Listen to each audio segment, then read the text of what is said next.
to Christ in you. There's a precious bond we share, I treasure prayerfully. Peace be still, I am enough. Peace be still, I close my eyes and lift my hands up. Peace be still, Holy Spirit fill my cup. Peace be still, peace be still. Let's sing that again. Amen. We think about our breathing and prepare to have some quiet time, some stillness time, some centering time, and that knowing, that alignment, that connection with Spirit, Mother, Father, God, the divine I am, however you see what we call God. And we breathe and relax.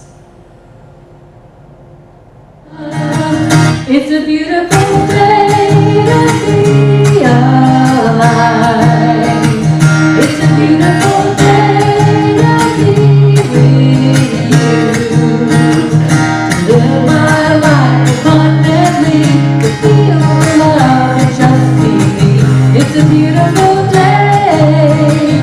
It's a beautiful day. So Aramaic.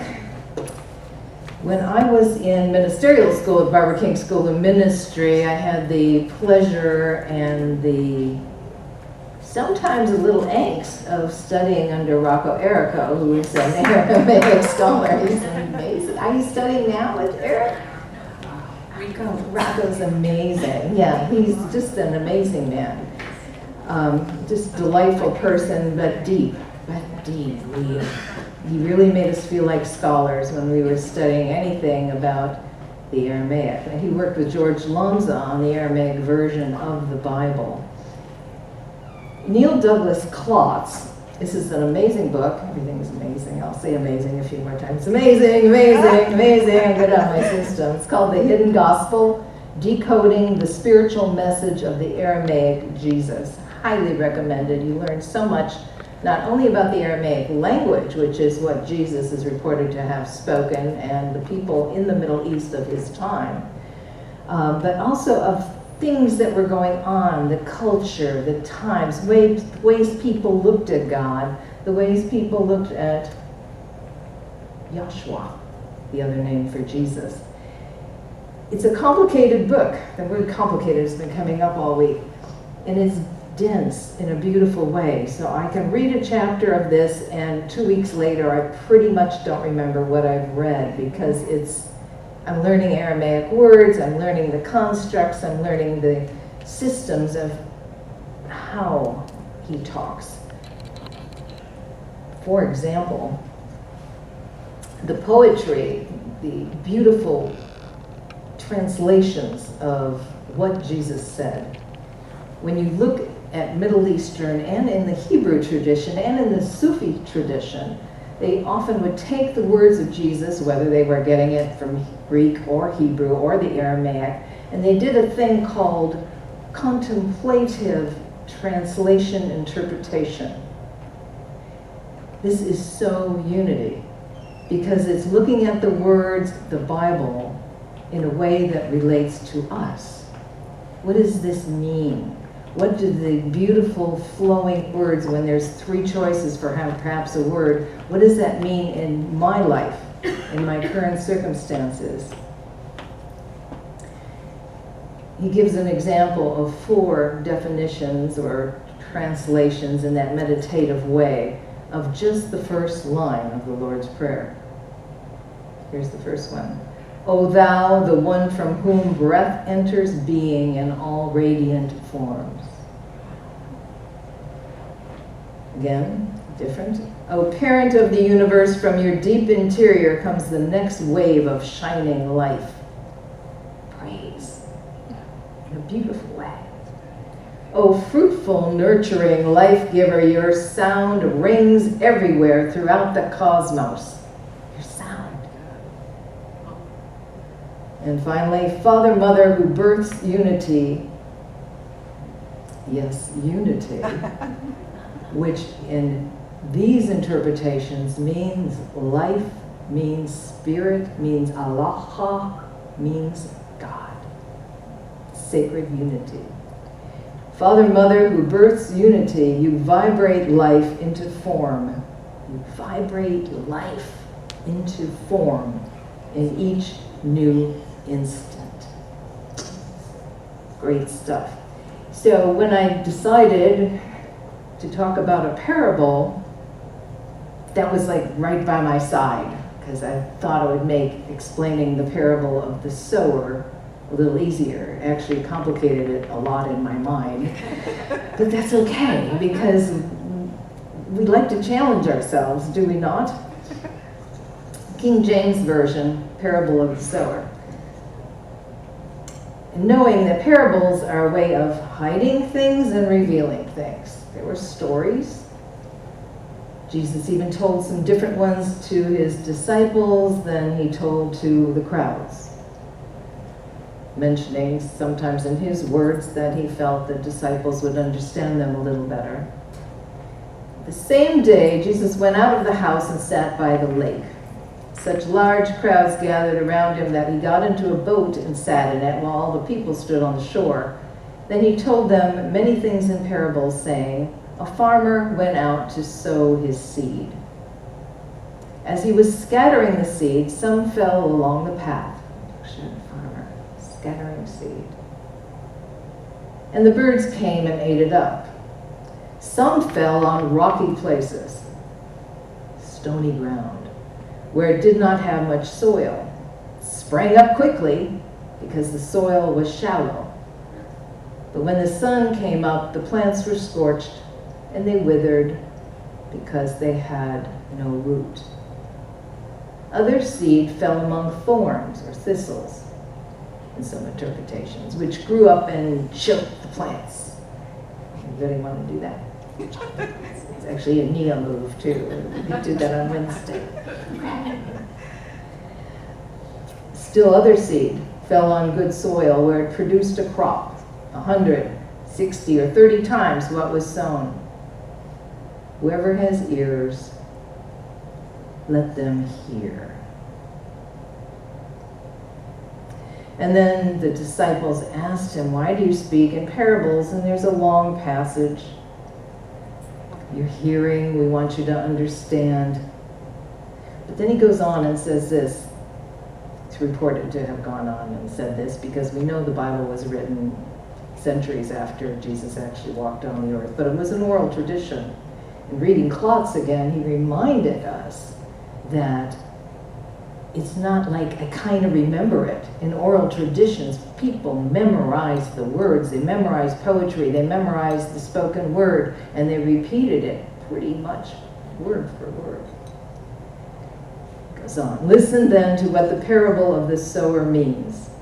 When anyone hears the message about the kingdom and does not understand it, the evil one, this is New International Version, the evil one comes and snatches away what was sown in their heart. This is the seed sown along the path. The seed falling on rocky ground refers to someone who hears the word and at once receives it with joy. But since they have no root, they last only a short time. The seed falling among the thorns are those who hear the word, but they choke themselves with worries, riches, and worldly consciousness and bear no fruit. But the seed falling on good soil refers to someone who hears the word and understands it. This is the one who produces a crop yielding 100 or 30 or 60 times more. Now, according to Klotz, a lot of that, the last part about hearing the word and not using it, may have been added by other scholars beyond the verbal tradition to kind of remind people how to act and how to be. If you're hearing the word and not doing what you're being told, then it's not good. But as we look at the Bible metaphysically, and we look at this particular parable metaphysically, it doesn't matter what those other people said or what we should think or believe. It matters what we see in it. Another passage in here, Klotz was telling about its thought that of all those spoken traditions, as they began to get written down in the centuries after the life of Jesus, there were probably thousands of manuscripts on what was said in this wonderful person's lifetime. And when it got to the council with Constantine on what was going to be canonized into the Bible, it is said, just a rumor, that all these bishops and all these wise people and all these sacred thinkers could not agree on what would be canonized, what would be the canonized Gospels. Matthew, Mark, Luke, and John. So they put everything that was written and collaborated under the table. And they told everyone to go back to their rooms, and in the morning, Spirit would have the appropriate books on the top of the table, and the rest would be gone, disappeared.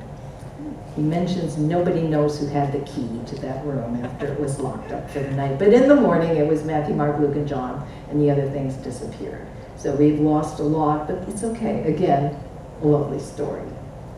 What can we learn from this? What did I go through this week thinking about this particular parable? Because in Unity, again, we look at things metaphysically. The seed is usually thought. So are seeds, do we not? We believe our thinking helps create our reality. To me, it's also the thinking of choosing how I want to look at things in life and choosing what I want to think about. So if I'm just scattering my seed, and metaphysically looking at these passages is also like looking at it from a Jungian point of view of the different archetypes. So I can be the sower, I can be the seed, I can be the ground, I can be the results. So if I'm scattering seed and it's not going anywhere because the birds are coming and taking it and flying away with it, what does that mean? I could go super positive and say, it's okay, because I'm sowing these thoughts out there and lovely birds are coming and taking it and using it and fertilizing and growing more plants. And, yeah, it's okay. And skipping the one about the rocky ground and going to the one about the thorns, I could say, well, I'm throwing these seeds out and planting thoughts. The thorns, the thistles, getting in the way. My plants can't grow. Well, those thistles, again, are part of me, are they not? My doubts, my seeing the not so good compared to the good. I cannot help put out wildfires if I'm thinking about fire. I can help if I'm thinking about rain. Someone commented on a Facebook post, I am the rain. Yes. It's a Native American tradition too. Feel the rain, smell the rain. What does that smell like when rain hits fire? I can't improve this country's way of governing itself if I'm continually criticizing it. I have to look for the ways that it is doing good. Government by the people, I like. And the rich soil, yeah, planting those seeds and seeing things show up in my life. Do you do that? Keep track or gratitude journals, the things that show up. What about that rocky soil? What about that stony ground? To me, that's when I am allowing more thoughts of what I don't want in my life versus what I do want. If I want more abundance and I'm thinking of lack, stones, it's rocky ground.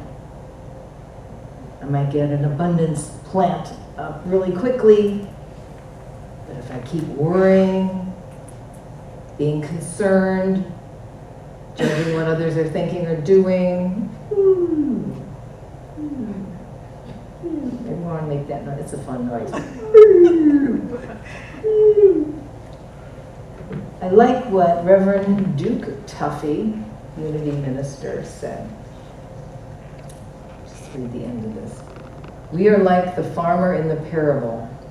Instead of creating a field full of crops, we are creating our lives. The seeds represent our potential. Another way to look at this. We have the potential to become more, to live better, to be happier, love more. And just as the seeds need to be planted in good soil, nurtured and tended in order to grow, our potential is totally dependent on the thoughts we think. Positive thoughts nurture our potential, and we get positive results. He says this, so here lies the problem in the parable of the sower. Some seeds fall on the roadside and the birds take them away. Some seeds fall on a rock and they can't take root, and some seeds land in the weeds and the sprouts get smothered. 75% of the farmer's efforts are wasted because he's not paying attention. He's not focused. He's not truly committed to what he's doing. And so it is with us at times. We hear the good news about the potential we have to change our lives in many positive ways, but we don't really set our intention, our unwavering intention to commit to that process.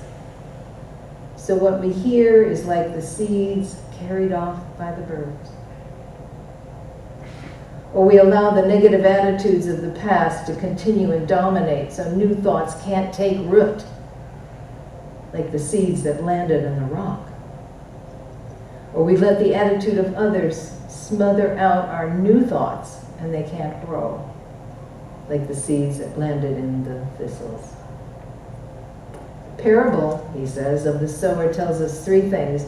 First, if we truly want our lives to change for the better, if we want to express a greater degree of our own potential, we have to commit 100% of our time, energy, and focus.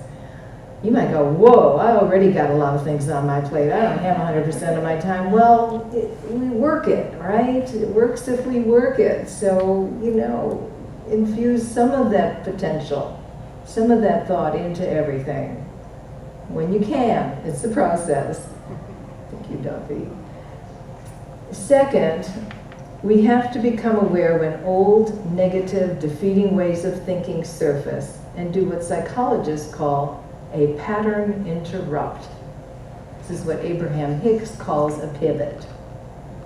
I'm thinking about that. Kevin, I want to think about this. Emmett Fox called it the golden key. Got a problem? Think about God. We interrupt the pattern of negative thinking by putting our attention back on our intention. And third, we need to spend our time in a positive environment with positive people doing positive things. To some, this might seem like a lot of work. You might even wonder if it's worth the effort, but in truth, it's much, much harder to live in an unsatisfactory way with a low sense of well-being or an unsettling notion that there is more to life than what we are experiencing. That feeling? That's a charge you up feeling. Because when you get that feeling that there's something more to life than what you're experiencing, it can start the metamorphosis to becoming even more. Those imaginal cells that caterpillar makes into a monarch. Fulfillment, like your life becoming more than it has ever been. I'm going to read that again. I need to hear that. Nothing brings intensity, satisfaction, meaning, pleasure, passion, and fulfillment like your life becoming more than it has ever been. Jesus' message in this parable is simple and to the point. If we want to make positive changes in our lives, we have to set our intention and be determined that is what is going to happen. The power is ours. And I would add that as we make those positive changes in our lives, it's like a nudge. an unspoken nudge for others to do the same. That's why they call Jesus the way shower in our way of thinking. Show the way. He's a walking nudge. Now, you might not want to say that to some people. Jesus is a walking nudge, but he is, okay? And he nudged on for 2,000 years plus on how to live a better life and how to create. There's a rumor in the book of Thomas, which is one of the hidden gospels, that when he was a little boy, he made out of clay on a Sunday, or it would have been a Saturday, Sabbath. Constantine did the Sunday thing because he wanted people to worship the sun. We're worshiping the sun, so they thought Sunday would be a good day for Christians. As a little boy, supposedly, according to the book of Thomas, he made little sparrows out of clay. 12 of them, I believe. That would be really interesting. I'll have to check the number. But he made little sparrows out of clay. Someone came along and criticized him and his father. What are you doing working on the Sabbath?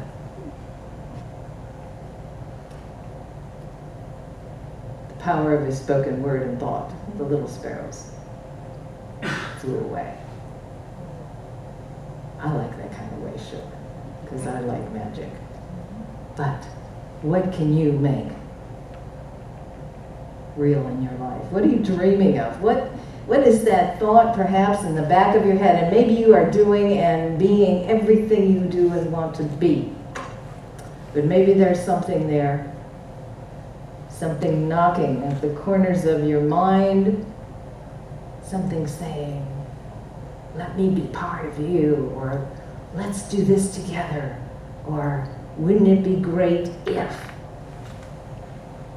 Wouldn't it be wonderful if?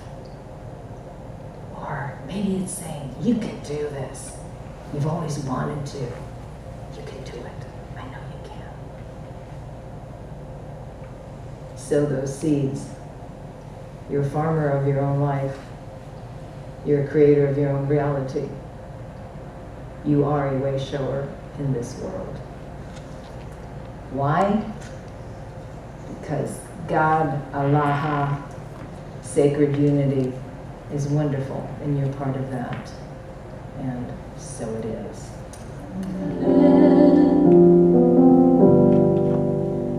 So I am willing to become willing.